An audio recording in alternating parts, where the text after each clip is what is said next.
শিল্পক্ষেত্রে gas সরবরাহ বৃদ্ধির ঘোষণা করল কেন্দ্রীয় সরকার। কেন্দ্রীয় পেট্রোলিয়াম মন্ত্রী দাবি করেছেন যে 20% গ্যাসের বৃদ্ধি হয়েছে। বরাদ্দ বৃদ্ধির ঘোষণা 50% থেকে বেড়ে 70% হলো। কথা বলবো প্রতিনিধি মৈত্রেয়ীর সঙ্গে। মৈত্রেয়ী, কি ঘোষণা?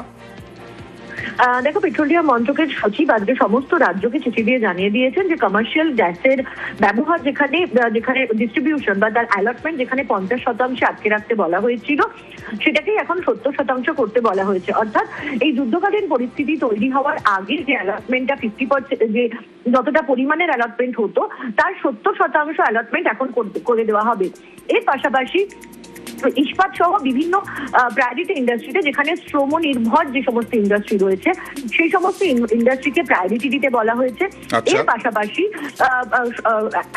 প্রত্যেকটি রাজ্যকেও বলা হয়েছে যে তাদের হাতে যে 10% পাওয়ার রয়েছে, যে 10% অ্যালোকেট করা, সেটাও যদি স্টেটগুলো তারা অ্যালোকেট করতে চায় সেটাও তারা করতে পারবে। বেশ।